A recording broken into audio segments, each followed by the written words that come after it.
Hello and welcome to the Big Bang Theory podcast. My name's John, and on the other end of the telephone is my friend and colleague Dan. Hello, Dan. Coming at you live. Live. In a way. Here I am. No, we are live. We're just separate. Well, I'm coming at you live, but just not you, the listener, necessarily. No, there's this thing called podcast, and we record them, and then we put it out there for the people of Exeter and further abroad to listen to, and that's what you're doing right now. Congratulations to you. What a ridiculous thing. Who would do that? Welcome to the future, listeners. Good to be here with you. It's not what they promised you. I was promised promotion, and I'm going to get nothing. Do we want to talk about that, Dan, first? The state of things? Of course, no football back yet. What the hell is going on? Well, here's what's going on as far as I can work out.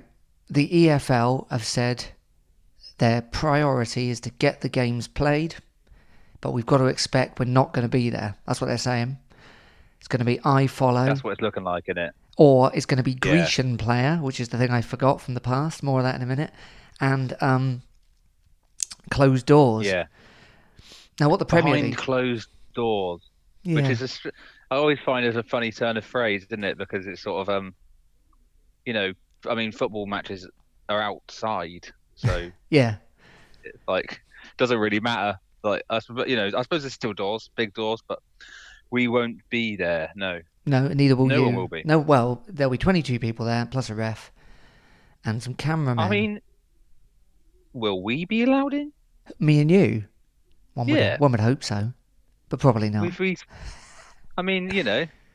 in with like, it might be worth an ask. What, a press pass? Yeah. All right. Listeners, don't get any ideas. We could offer to stand like either end of the Big Bang to each other, you know? Yeah. I mean, that might sound good. Might be better that way. Don't get any ideas, listeners. If you think we're going to start a podcast and we're going to claim a press pass ahead of these chumps, good luck to you. This is a lot harder than it looks. Oh yeah, it really is. Believe the amount of work that goes into this. Oh, so much work. I've had to be furloughed from the Big Bang Theory. Yeah, I don't know. So that's I'm still waiting on that. So. What, the furlough scheme for the Big Bang Theory podcast? Yeah. I sort of assumed it would be in my bank by now, but you'll need to check. Is that something you can have a look into? We'll talk to the HR department, see what they're up to. Okay. So that's what's going to happen. I think they're going to try and finish the season behind closed doors, so we've got every chance still of promotion. Did you see the video that came out today of Matt Taylor being interviewed at home? I haven't got around to watching it yet, but I did see that he's got a beard. He looks like the rest of us. But obviously, in my mind, he's still smart on the touchline, stood on icebox. Yeah.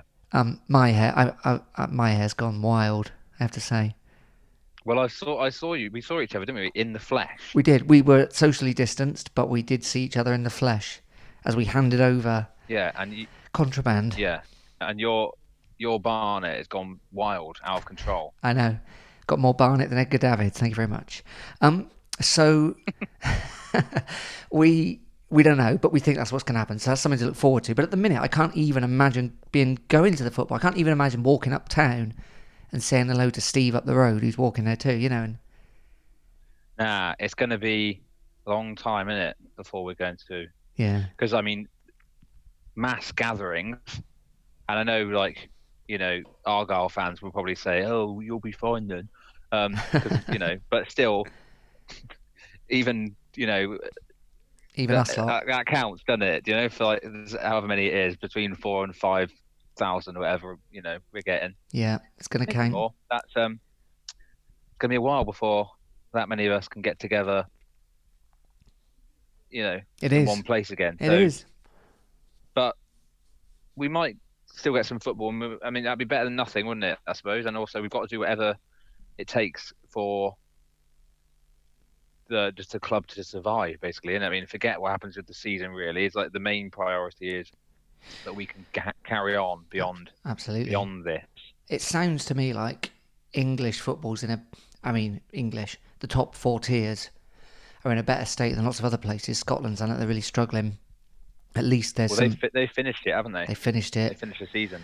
and there's going to be some Premier League money that comes to everyone. So, as we know, City are much more solvent than lots of places. So, for Yeah, us, it's okay. yeah, yeah, But yeah. you don't want a league with one team left, do you? Disaster.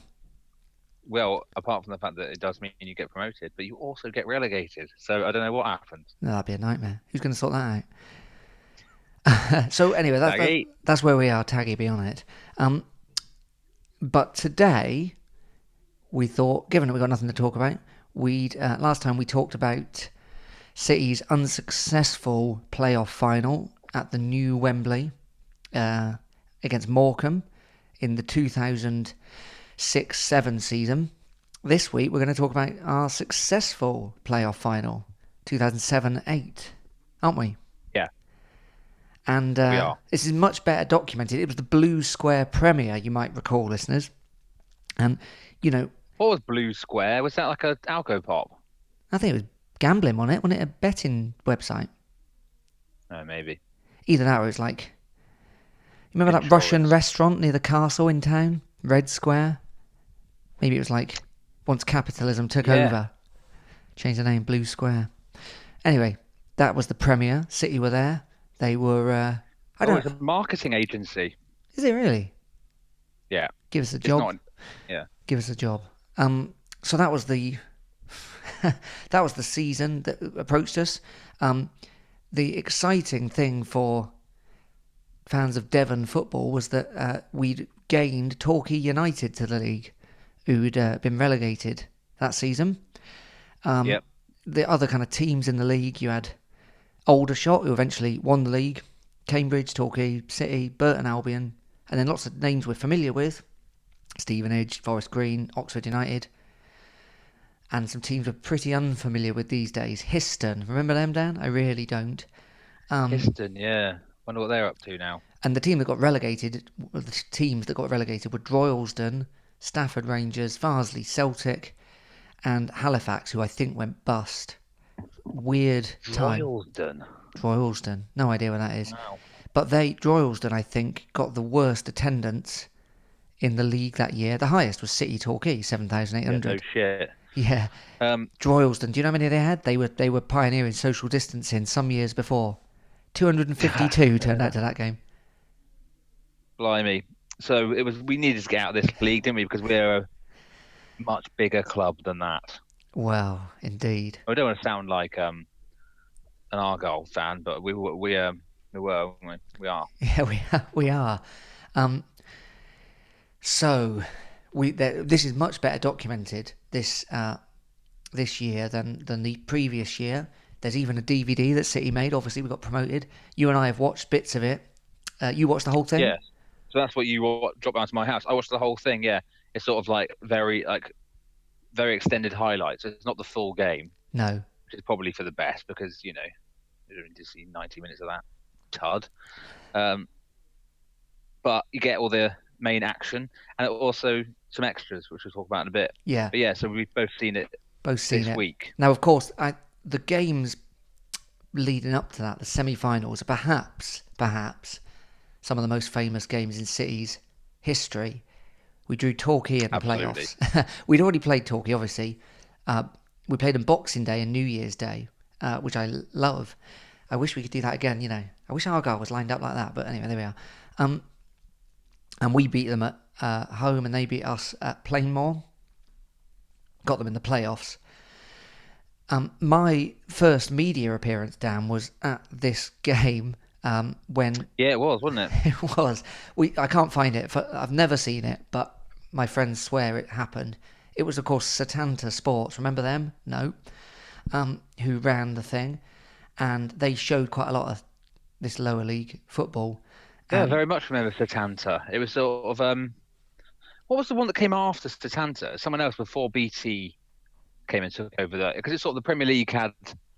It was like they picked up the other Premier League games, didn't they? Who did? Setanta? And then they obviously, yeah. So they had a few Premier League games in a way that kind of BT do now, but they've obviously have a bit more of a share of it. And they had so they'd also have some league, like football league and like non-league games as well. Yeah. To sort of because you need a full program, and then they show boxing and other sports, whatever. But yeah, I totally remember I think there was another one. I can't remember who it was in between Setanta and BT, but Okay. escapes my mind at the moment. But So Setanta showed lots, um, and they showed this Torquay game. So if you recall, listeners, and I can get the details of this, okay, Torquay went 1-0 up, and it was that, I've forgotten his name, Tim someone, he was their striker. He was a real pain in the backside, and he got the opening goal, and then we equalised beautifully. Carlisle got a really nice goal, and then it was kind of chaos, and we had a goal disallowed, and we had some pretty good penalty shouts, and then Paul Jones in goal for City had an absolute nightmare. Do you remember this, Dan? He punted it straight into the backside of Chris Zabrowski, who was in the box. No reason for him to do this. He just chose that particular angle to kick it at. it could have gone anywhere. It's like you see every week. It's like the striker closing down the keeper. Yeah. And just don't the one place you don't want to kick it. That's what he did. Yeah, up Zabrowski's jacksie. Mental. Yeah. And he put it away, and so we lost game 2-1. And then Setanta Sports decided to interview me and our friend Jack. And Jack, he's from Devon, he's born and bred, but I don't ever recall him having much of an accent. And they asked Jack what he thought. They asked Jack what he thought of the game, and he said, "To be honest, I've been on an emotional roller coaster." It was the greatest thing anyone's ever done. And then I started shouting at the thing and saying we've been robbed and that we were going to do them down at Plainmoor. I don't know why I had this kind of self-confidence in them. I mean, we were on top, and I guess this was a really good team. We can think about that in a minute, but I felt confident. Anyway, we went to Plainmoor. They scored first, 1-0 up. That's 3-1 on aggregate. And then City just pummeled them, didn't they? Yeah. Absolutely brilliant. Like, everyone says it's their kind of greatest memory. Or, I mean, you took a straw poll of City fans. Loads and loads of them would say that was their greatest memory of City. And you can see why, because it was an absolute bonanza, wasn't it? Totally. So the team at Wembley, do we want to talk about that first? Yeah. So we're in the final. We're in the final, yeah. Sorry, I should say that. We're playing Cambridge. Who we got then? What really sticks out to me is you got Seaborn and Taylor, and I forget how young Seaborn was. And of course, he went off, and he should have had this brilliant career, but he had that bizarre, fight that meant he was really badly injured. We've got George Friend. Yeah. Well, quite a lot of these guys actually went on to have really successful. I don't know, went on to have success further up the leagues. I mean, if you look at this team now, and obviously it is a really good team for us, but loads of them actually went on to bigger things, didn't they? After this, they did, and so Friends, obviously, I mean, still playing, isn't he? But he's the kind of obvious example of and Seaborn, Harley, and even Matt Taylor went to Charlton, didn't he? A little while after this, and so Moxie, of course. Moxie, and who really stands out? And I always knew I liked him as a player, but you kind of, I don't know. He's not often talked about, but he really came to the fore in the Wembley final. But also he was good throughout. Matt Gill, such a good player. Yeah. Such a good player, and he really playing passes all over the place, and playing in Stansfield and playing in Carlisle and playing in, points you look around and it's almost like that kind of Sheffield United thing that people talk about now. Your fullbacks and your centre backs, because Seaborn could play too, couldn't he? It's all kind of overlapping and. Yeah, I was a big fan of Seaborn, and then when he came back, I sort of really wanted to like him as well. But he was. Just at that, was it just half of that last Tisdale season that Seaborn was there for? That's right. Well, he hardly played, did he? Got injured again. With kind of weird, long, curly hair. He did. I'd forgotten that. And with his personalised Range Rover in the car. Yeah, and he just kind of... He wasn't that good, was he? But I think he got quite a bit of stick when he came back, but I don't think he was all that bad. But people forget, and I'd forgotten, to be honest. I always think like, oh yeah, Scott Goldbaum, Moxie or Friend... Seaborn, Taylor, that's a kind of classic back four. But Seaborn he really was excellent. Of course, he went to Southampton, who flew up the leagues, Yeah. And I can't quite remember the details, but he got into a fight, didn't he, and fractured his skull or something, and was never the same again. Yeah, that's right. Yeah, yeah. It was like sort of one of those like sort of fight after a nightclub or something, right? It's right. I think so. Um, and then you got Rob Edwards started that game, and then the kind of main man who really Tisdale went hot and cold on him loads, and I think kind of everyone did. Maybe he was just a bit unreliable. Was Logan? Because sometimes you'd be like, well, he's the world's greatest player. I've never seen anyone like this. He gets the ball and he scores. He was like Stockley on, you know. Oh, totally. Yeah. And then other times you'd be like, who? Was he playing? Yeah. Um, but when he was good, when Logan was good, he was exceptional. Yeah, of course. And I think he was good enough, wasn't he, to sort of go down in history as a sort of a cult favourite for City. Yeah, and the goals he got against in the playoff semi-final, of course, were the massive ones. Yeah. So game starts. So that's who's playing. That's who's playing. Also, you got Moxie up front. Moxie up front. Well, yeah, sort of, isn't it? It's Logan, Stano, and Moxie as the front three. Which you'd never expect now, but of course he was midfielder as much as he was a fullback. Yeah. I suppose this is at the height of his attacking kind of, when he was like at his most attacking. They look so young as well. They look so young. Moxie and Friend, you're like, they look. I mean, I don't even know how old they are, but well, Moxie's what? Yeah, they're making up for Seaborn, who looks actually a lot older than he is. Seaborn was 21 in this final. 21. Yeah, but he looks like 30, doesn't he? He does. It's not quite on the level of that Twitter account that you sent me the other day, where sort of, what is it, 70s players. 70s footballers who kind of bending the rules of time is the.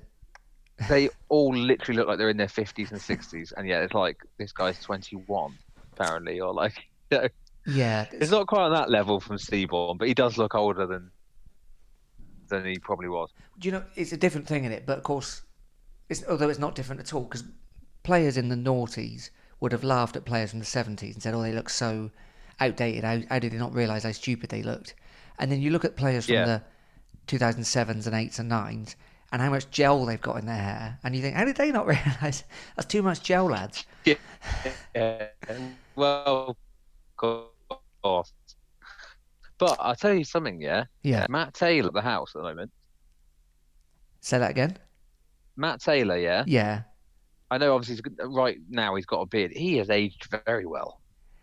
Yeah, he has, hasn't he? He looks great. If you see him in those, back however long ago this game was. Yeah. What is that? 12 years ago? Yeah. 12. Yeah, it'll be 12 years ago this May, won't it? He looks about a year or two older, I'd say. Fair play, Taylor. How old's Taylor now? 40. So he would have been late 20s then. Yeah. Very good. Love him. So the game starts, and it's the exact opposite of the Torquay semi-final. Like, couldn't be further from it, eh? Yeah.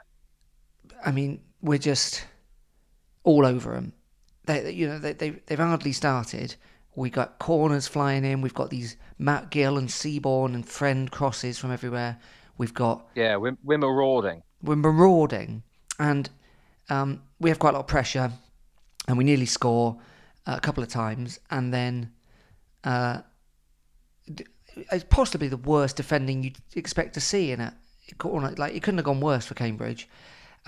Two players miss it, one at the front post, one in the middle, and then Rob Edwards kind of wanders in at the back post, and the man who's supposed to be marking him is just not there, is he? Terrible. I mean, terrible. It's terrible defending. You'd be so annoyed. I'm sure those Cambridge fans must have been just like, we probably experienced that kind of level of exasperation, but then add to the fact that it's a Wembley, playoff final, and it's just like, come on. I know. Comedy. It really was comedy. And then we have a few more chances. That's half time, and it's more. I think everyone's thinking it can't surely be this comfortable. Oh, a thing to add, of course. I don't actually know what the attendance is, but it's not the 30,000 we previously had. I think it was 12, something like that. I've got the full attendance figure. It's 42,511. But Okay. that's obviously Cambridge supporters too, and there's quite a few of them. Yeah. I've got a feeling, I couldn't say at all for a fact, that it's low tens. I'm happy to be corrected, listeners, and I'm sure you will do. And by the way, we love getting corrected. We don't think we're good. We don't think we're right. We're just taking punts in the dark often of our Pretty much. vague recollections of stuff. Also, we know what it's like to go to Wembley 2 years in a row. Again, we did it again the other day, and nowhere near as many people went the second time. So it's the people who are watching, City fans, and I love there's a Setanta view of the goal when we score, like proper Premier League job, and it kind of pans round, and it's classic City, exactly what you'd expect, and we'd all recognise people when we're looking. And we're thinking 1-0, like, can this really be this? Was that really that easy? Surely they'll come back stronger, and they didn't really. And you read the reports. We're literally doing Olays. Yeah, in the first half. I know, madness. It could have been 3-4-0, couldn't it? Yeah. And then they have one chance in about the 85th minute, and that's it. I mean, it was too straightforward. Yeah, so the last 15 minutes they bring on a striker. They turn don't they? up a bit. Yeah. I'll tell you who bring on is Leo Fortune West. Oh, is it? Do you remember him? Yeah, I do. Yeah. He is sort of if you played Championship Manager in the mid-90s, you'd know who he was. Especially if you're sort of like an Exeter fan, because you would have bought him. You would have bought him for City on Championship Manager, sort of 94. Because I certainly did. It's But you can do it. You couldn't do it IRL. No, I mean none of them could. It was it was just what it was. It was written that City were winning that. Yeah. So the game finishes. Everyone's delighted. Seaborn's the captain, picks up the trophy, chuffed.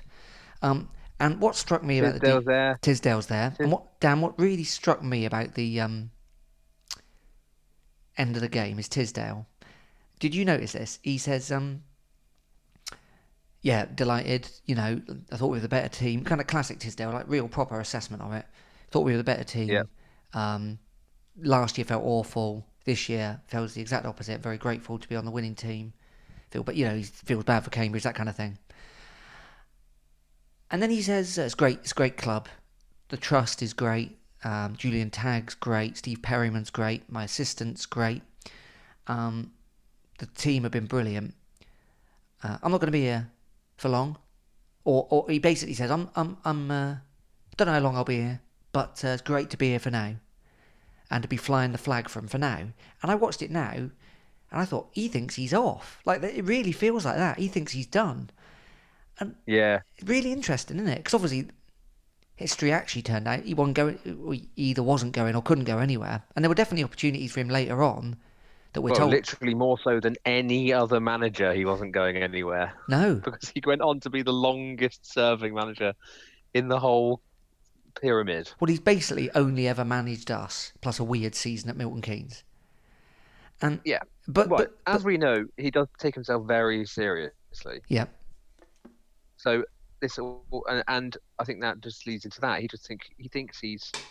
I love him, but he obviously thinks he's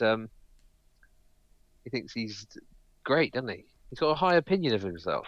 Yeah, he really has. And it's not even necessarily a criticism. It's somebody helped him to get to where he was, like become a football manager in the first place and be a professional footballer or whatever. You need to, have a, decent opinion of yourself. But the one thing I noticed when they're all celebrating, someone, when he goes over to the team to celebrate, with the trophy on the pitch. Yeah.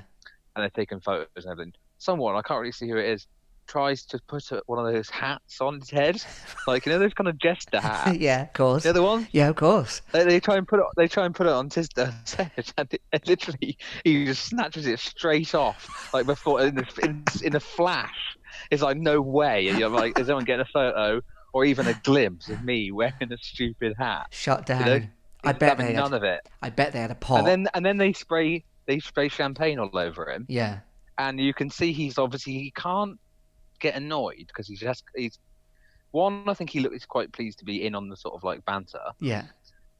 but also you can tell in his face that like he's thinking like that is an expensive suit, and they've just got Ollie all over it. Tisdale's definitely got the dry cleaners on speed dial, by the way. Oh, totally. They were there waiting in the dressing room when He's he already came. thinking like, I gotta get this into soak quickly. Like In the back of his car, he's got all the things that you need, like, like soda water and all these kind of magic cures for stains. He's got them all there, hasn't he, already? yeah. I Um, mean, maybe it would have been different for him had he not we'll come to this obviously, but had he not just after this, you're not going to leave immediately, probably. Maybe you didn't get the offers, but then to then get promoted again immediately afterwards. yeah. He probably didn't think that was going to happen.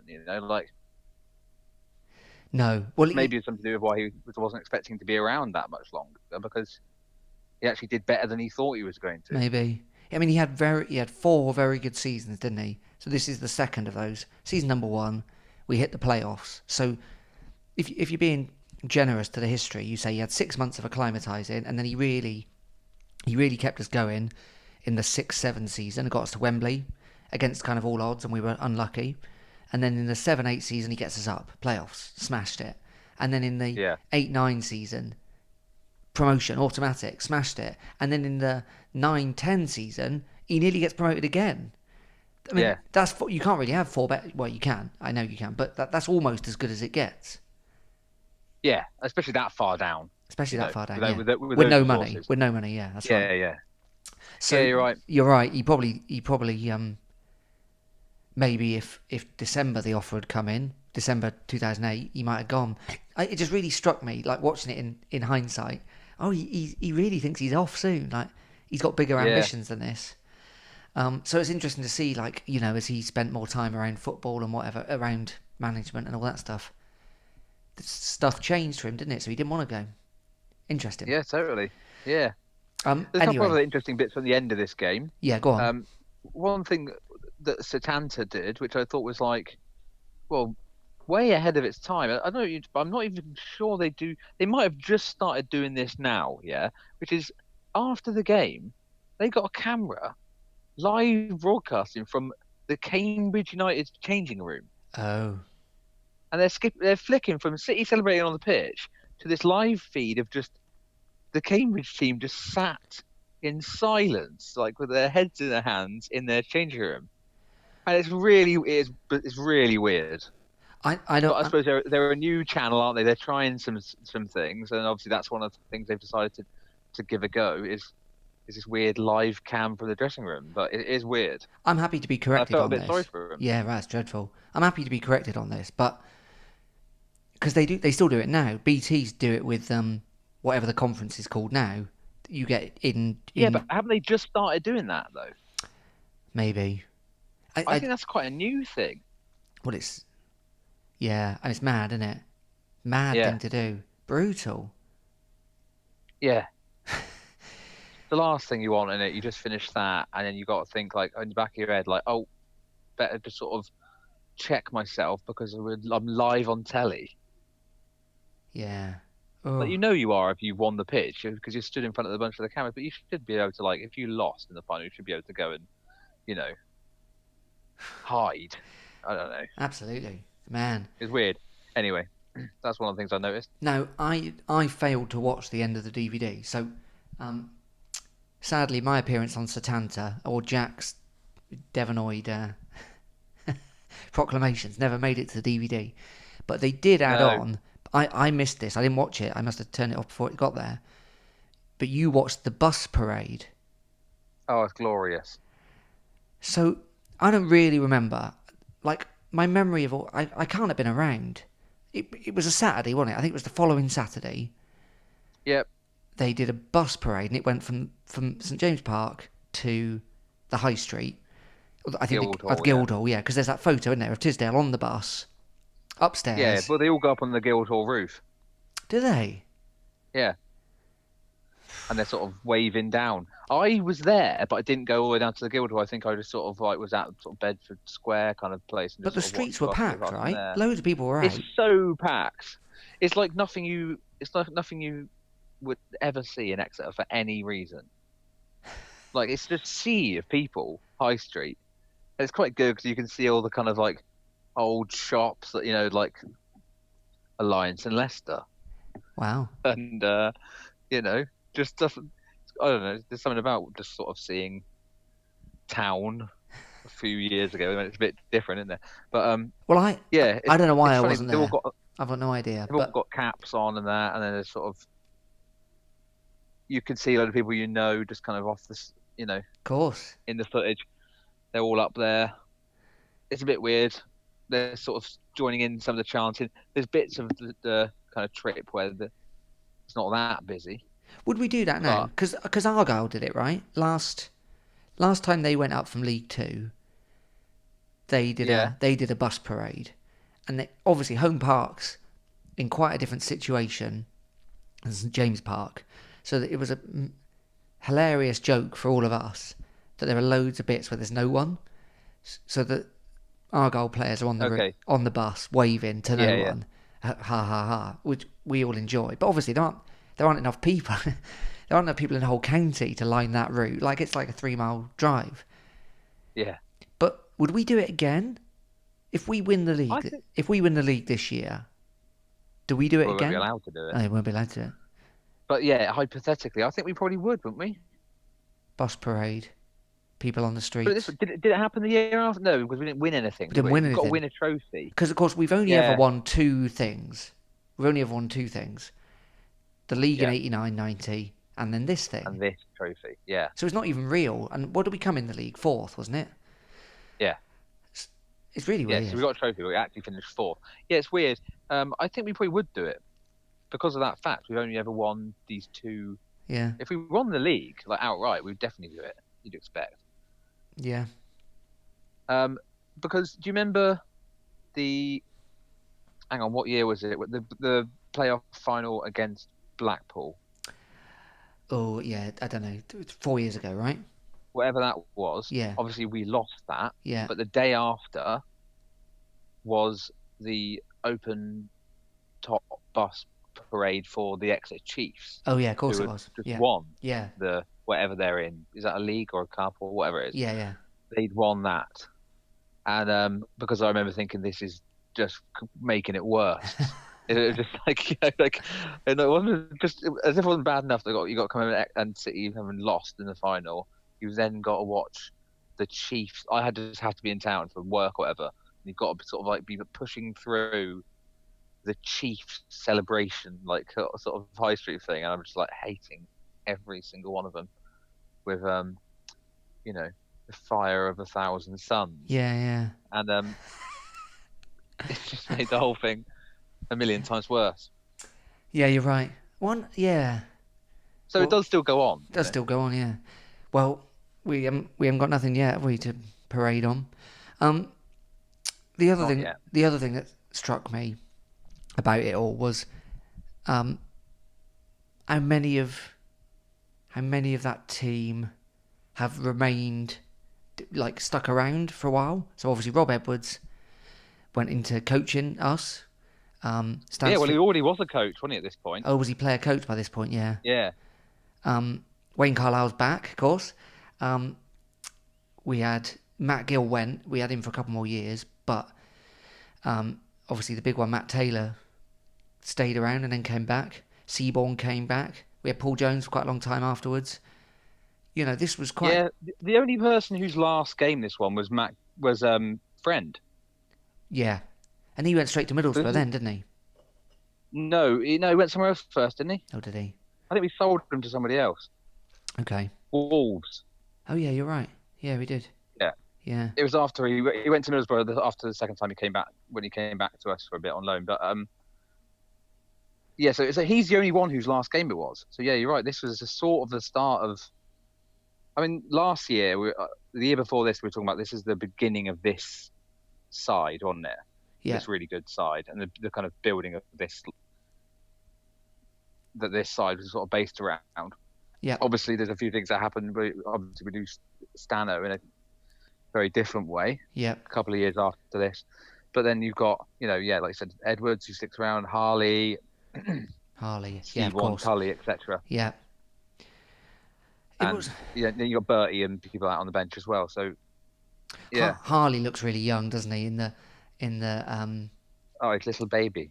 he scores, doesn't he, in Torquay, and he looks Yeah. very young indeed. So in the semi-final, obviously, there's a famous interview after the game Yes. with Ryan Harley, Richard Logan, and Steve Tully, where live on Setanta Sport's national television, Steve Tully says the F word twice, About despite Logie's being heading. told off for it the first time.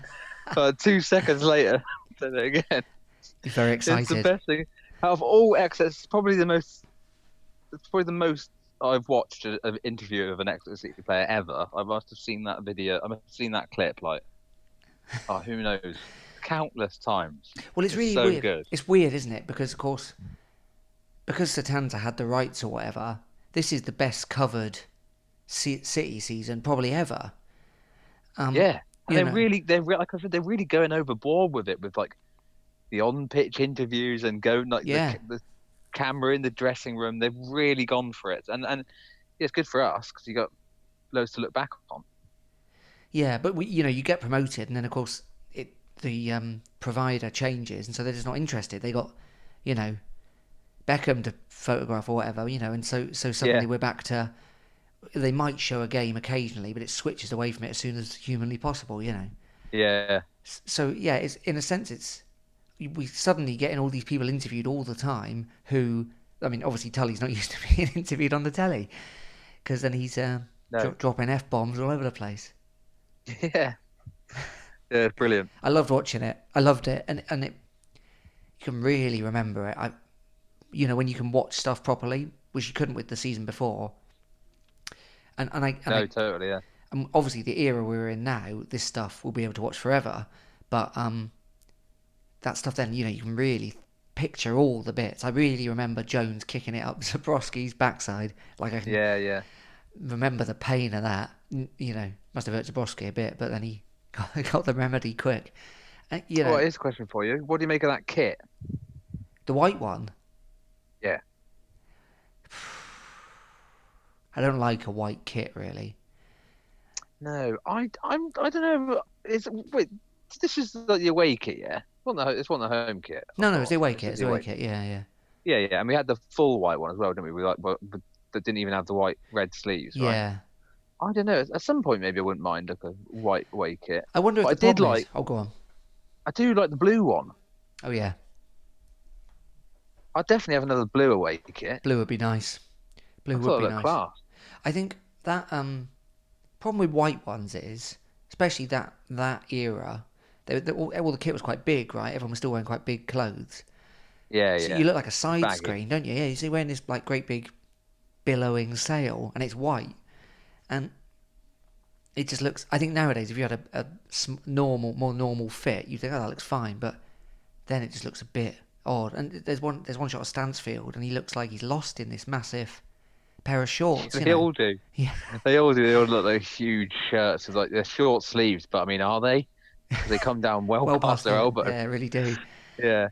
Um, Yeah, I don't know.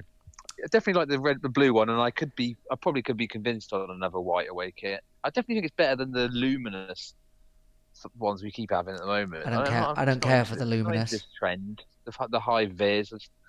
I think I know this is probably a stupid thing to say, and like probably science and everything proves it's wrong. But I think you're always getting called offside when you're not, when you've got these luminous kits, because they stick out. They're Yeah. too eye-catching. So Yeah. the linos are seeing you and thinking you're offside all the time. I mean, is that ridiculous? No, it's not. That's an interesting theory. Probably been debunked, hasn't it? I know, like the old. It does make a difference, doesn't it, with the like Ferguson and that grey kit. Yeah. Do you know, He always claimed that there was science behind that, and that like the players, just especially when they hadn't been playing football for very long, that their eyes hadn't adjusted quick enough to being like be able to like kind of focus in, Well, you can believe it. something like that. Yeah, I mean, in that sense, having a luminous kit makes sense because you can see where your players are. But you're right. If the lino thinks your shoulders over there, because he can see it. Yeah. He just looks down the line and sees a flash of luminous green, and then he just puts his flag up, doesn't he? I don't know. Maybe I'm talking out my arse. Oh, I like it. Of course, with next season we're going to have all new kits. Is that right? Yeah, all new. Well, hang on a minute. We've only just got those two away in the third. I believe they're all going. The third. The away one. This is the second season of, isn't it? I think so. Nah, isn't it? No, no. Oh well. Anyway, of course, it's the new sponsor, Carpet Right. Is it Carpet Right? Yeah, Carpet Right. Carpet Right. I've been thinking about that, and I think it's in this day and age where the carbon footprint's important. Yeah. We've gone from having an airline to having something a bit more sustainable, a carpet. And also I think maybe carpets are due a bit of a resurgence. What? Because we're all sick of being at home walking around on floorboards. No, but I just think but I mean, sort of this kind of like exposed floorboard kind of like look has been in for a while now, hasn't it? And I think maybe it's time for the interior design world to have a shift back towards a thick shag carpet. I've always liked a nice shag pile. Well, yeah, sure. You could have been worse, couldn't it, than Carpet Right? Oh, absolutely, it could have been worse. It could have been Burger King. It's a bit embarrassing, but it could have been a lot worse. I don't think it's embarrassing. Walsall have got Poundland. Yeah, it's nowhere near that bad. And it's not Burger King, and it's not something ridiculous like something you never heard of. Yeah, that's fine. It's a company. Very grateful for them putting their money in. But yeah, you're right. It's not mad. The owner's a City fan as well, isn't he? Season ticket holder, I believe. Yeah. There you go. And it's a bigger company than just Exeter, isn't it?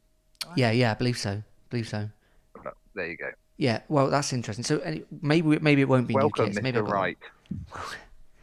Welcome. Maybe it won't be new kits. Maybe I got that wrong. But it certainly be. They'll have to they're all sold out now because they're all making new ones with Carpet Right written on. Yeah. Well, we've had that home shirt. This is the second year of that home shirt. Is it? So, yeah. Yeah, I've thought about maybe you do an episode on kits. I wonder if there's enough to say.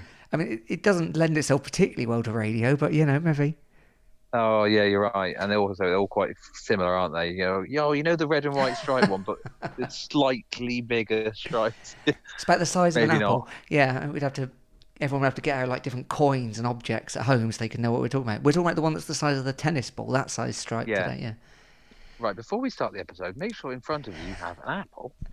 A quid, and yeah, sure. I mean, if you want that, listeners, let us know. I think next time we're going to talk about our first season in League Two. Is that right, Dan? Is that what we're going for? Yes, it's straight on after this in the trilogy, right? The trilogy, yeah. Yeah. Well, okay, so that's what we're going to do. That'd be good. I just want to see if I've got anything else on this one. That's about it, really. Talked about Tisdale and the he never changed. He never changed. He didn't look any different. You could have a picture of him first season, last season. You struggle to tell the difference. Yeah, I mean, in a way, a bald head is a leveler. Yeah. Was it flat? Was his head flat? Was it? Thank you. Do you know what I mean? Age-wise, you shave your head. You've got a bald head. You could be 30. You could be 50, Yeah. I mean, not quite, but he was both of those ages at various points in his career at Exeter City. He does look he does look young in the face, doesn't he? In this thing. Video. Maybe he does. Yeah, maybe he does. Anyway, that's that. Yeah. That's that season done. That was us back in the Football League. Yeah. And what a relief. I mean, looking back on it now, what a relief. Oh, I know. There's lots of interviews interspersed in the footage from the open top bus parade, sort of talking to people in the high street. Oh, was there? About how great it is to be back in the Football League, and just some classic people. I'm not gonna take the piss out of anyone because one, they might be listeners, and two, it's just someone sticks you can attest to this. I can. Someone sticks the microphone in your face and the camera, you say something stupid. Well, indeed, I did manage that spectacularly. Yeah. Yeah. Okay. Um. But yeah, so there's a lot of people talking about that, but they're right. It was a big deal. You're sort of back then. You're back in business, especially after what had happened to City and the circumstances under that they went down. Yeah. Yeah. Hey, I want to talk about this just Russell briefly. and Bromley and that. Russell and Bromley. Well, David Gribble, who's a City fan on Twitter, he's been writing a blog throughout the season. He's also done a Twitter series since the lockdown about kind of famous City players. Yes, good Not famous, stuff, isn't it? infamous City. It's really good stuff. He's really great writer and got all the facts that we don't have. But I'd completely forgotten, and maybe I never even knew it as a fact, but that one about when Gaza nearly came as a manager. You remember this? Yes, I totally. Yeah, I hadn't actually seen that you'd written about this, but I totally do remember that. So I think it was in the Russell and Bromley years, and he applied. It would have been. He applied for the job. I don't know which time it was, but one of the later jobs he applied for, and they were like, "Oh, we're taking it seriously." Now he didn't have any badges and all that stuff, so I guess that's why it never happened. But it was directly talked about in the press, according to David Gribble, and I was like, God, man, that was insane. That's how weird it all was. Anyway, the David Gribble stuff's really interesting. So if you haven't followed him on Twitter or looked at his blog, I heartily recommend it. Yeah. Okay, Dan, that's the season that was 7-8. A successful season. Yeah. Well, we got a trophy, didn't we? And a bus parade. Yes. So If you haven't seen that DVD, look. I mean, I don't know if you can still get it, but if you can still get it from the club shop when it reopens, pick yourself up a copy. Well worth a watch. absolutely, wholeheartedly agree. You remember you can get in touch with us in all the normal ways. On Twitter, we're at Big Bank Pod. On email, we're bigbankpod@gmail.com. And you can find us on Facebook as the Big Bank Theory Podcast. We'll be back soon. Yep. Hope you're all keeping well out there. Thanks for getting in touch, everyone who has, with your some good ideas for episodes and stuff to do, which we're looking into, and we'll get around to sort of in the coming days and weeks. Right? Yeah, absolutely. And I mean, I guess football's not going to be back for at least a month, and then it might be kind of rapid fire, might need to get through the season. So we'll see. But we'll keep doing stuff while we're waiting. Yeah. Yep. Nice one. Take it easy, everyone. Thanks for listening. My name's John. I've been here with my friend and colleague Dan. See you soon. Cheers. Bye. Bye.